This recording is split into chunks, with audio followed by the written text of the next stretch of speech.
Beleza, pessoal, então vamos aí, né, para essa segunda parte. Então nós paramos aqui enquanto os egípcios, né, estavam caminhando ali até chegar aos hebreus, né, o povo israelita.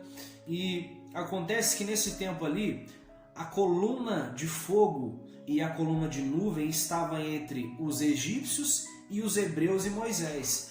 Moisés fez uma oração a Deus, né, e fez aquela palavra poderosa, né, que a gente assistiu aqui na primeira aula, né, no final da primeira aula.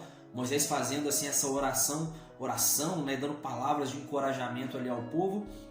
E aí ele vai estender a mão sobre o Mar Vermelho, né? E aí, por meio de um forte vento oriental que soprou toda aquela noite, o mar ele vai e se afasta. E quando o mar se afasta, aí os hebreus eles começam a atravessar. Eles atravessam ali junto com Moisés, vai todo mundo embora, vai os estrangeiros, né, os seus rebanhos de gado, de ovelhas, de carneiro, e todo mundo agora atravessando.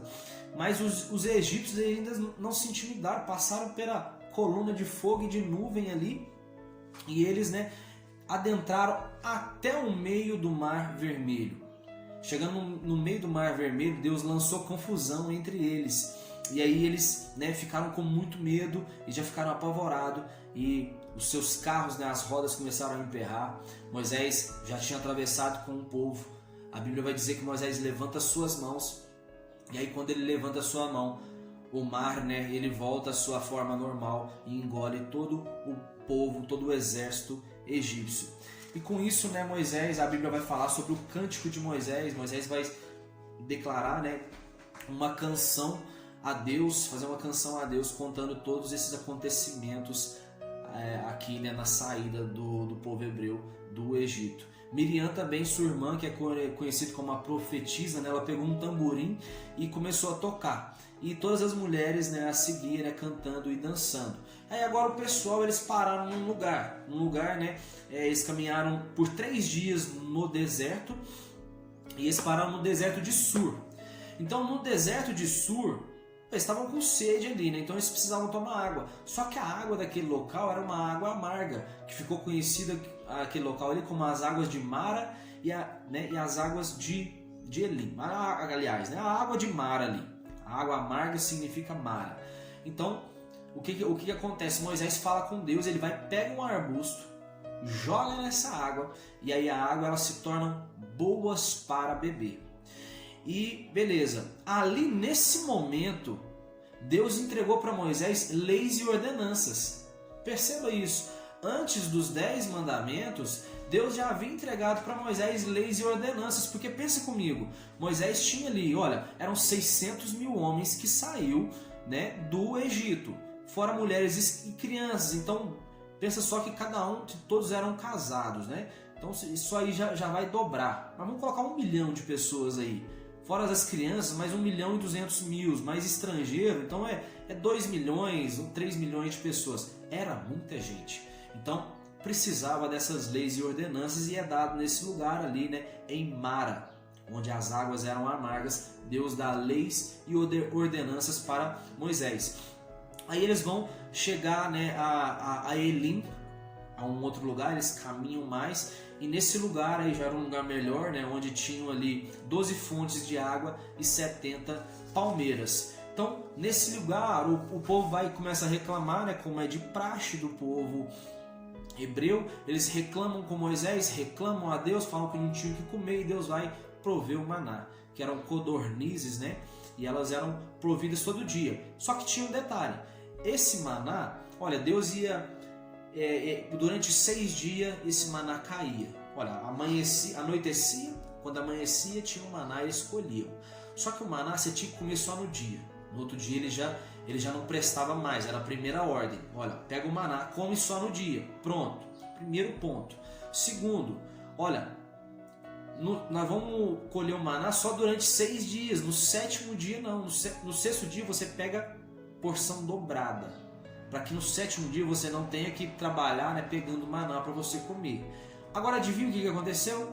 Os hebreus eles desobedeceram essa ordem de Moisés, então eles deixaram comida para outro dia, a comida apodreceu, e eles também, né, colheram comidas ali no 7º dia, E aí Moisés tinha que ir consertando isso. Pensa, era muita gente, era animal, era coisa para lá e para cá. E Deus dando ordem, Moisés tendo que controlar esse povo. Ponto.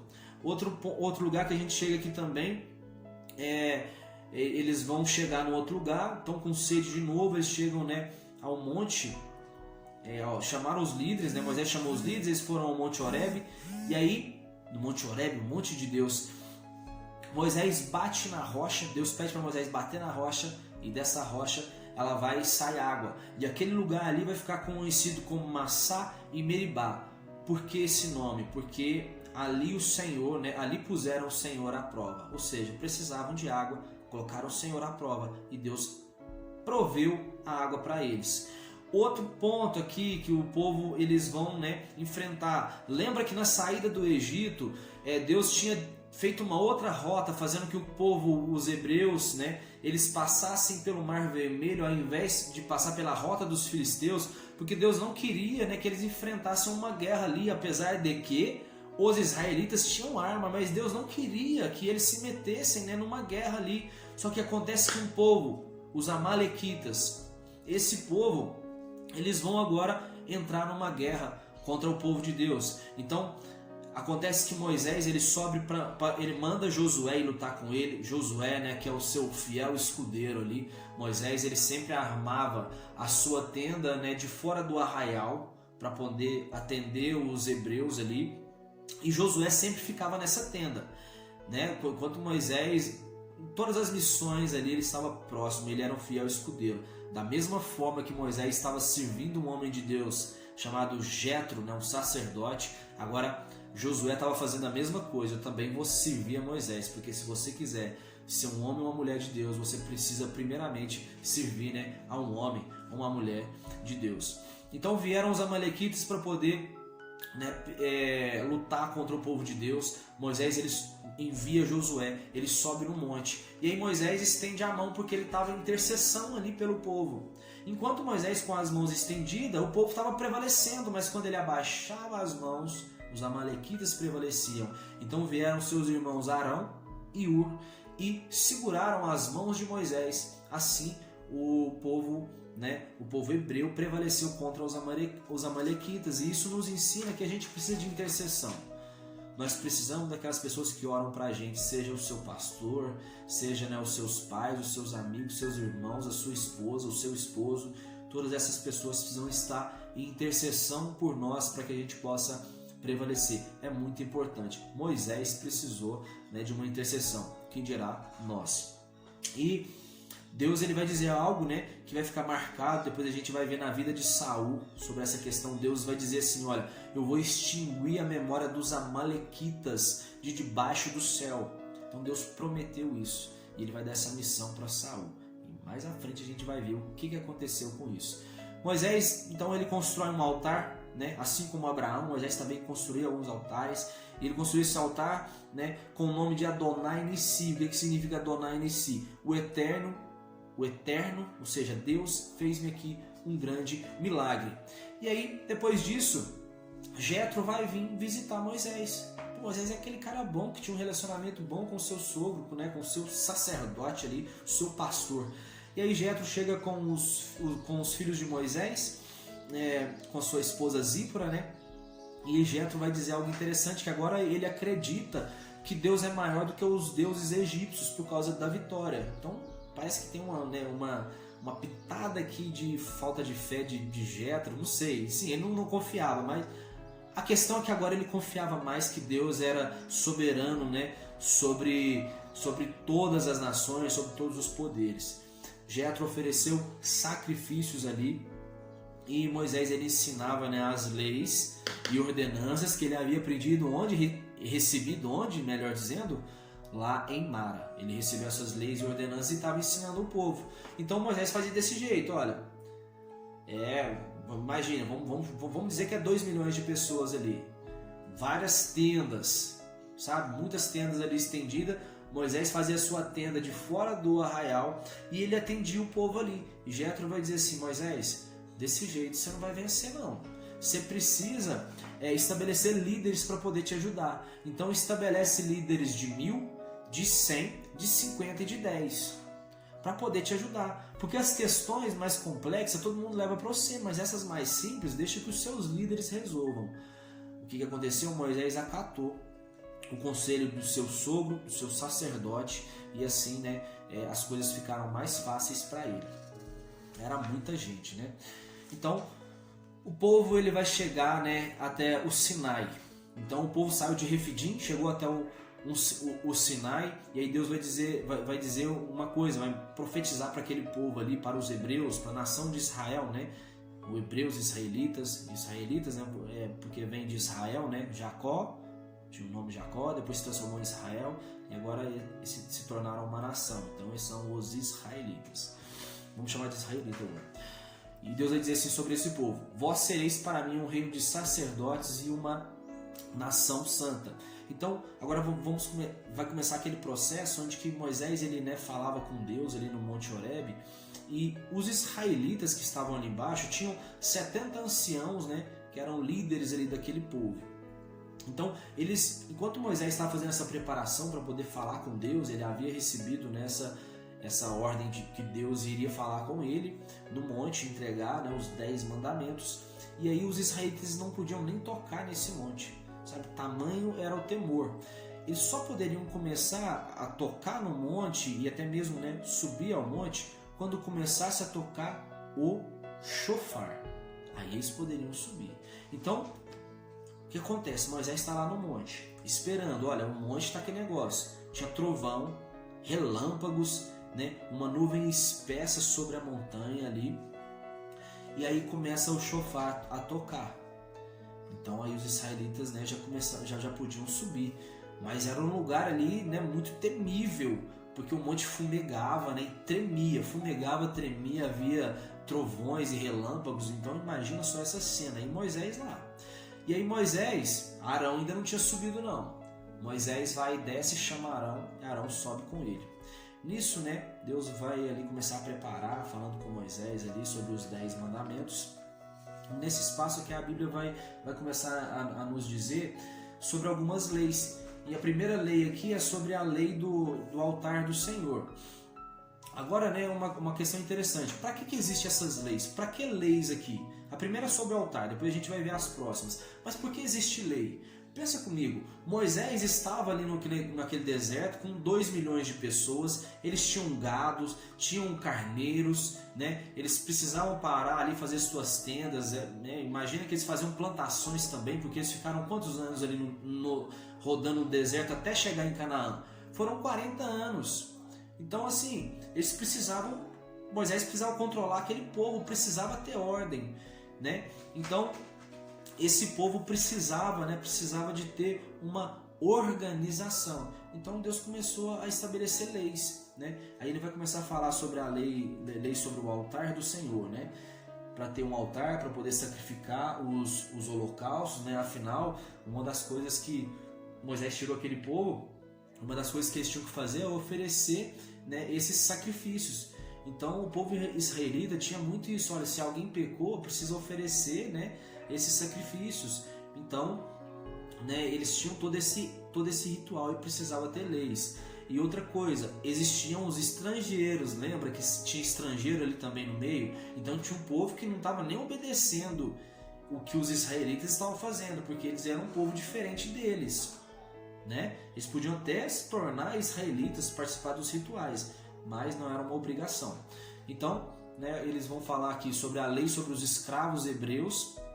Olha, que o escravo ele vai servir durante 6 anos, no 7º ano ele vai ficar livre, né? Mas se o escravo quiser permanecer como escravo, ele vai pegar vai furar uma de suas orelhas com uma sovela, né, em sinal de que ele vai permanecer escravo para sempre. Então tinha essa questão também. Muitos líderes, né, vão dizer assim que não gostam que as pessoas usem brinco porque isso remete à escravidão e tudo mais, mas isso aqui não é um caso. Né? Vamos lá, lei sobre homicídios, né? E por que lei sobre homicídio? Olha, talvez você não seja aquele cara que pensa, eu não mato ninguém, né? Eu não tenho coragem de matar ninguém. Mas peraí, será que alguém entrar dentro da sua casa e pegar sua esposa, violentar ela, será que você não vira um assassino ali no ato? Você é um cara tranquilo, paga as suas contas, né? você trabalha, você fez uma faculdade, então você não faria isso, mas imagina se invade a sua casa e faz isso com a sua esposa, com a sua filha. Será que você não vira só um assassino no ato? Pensa comigo. Então as leis, elas são importantes, né?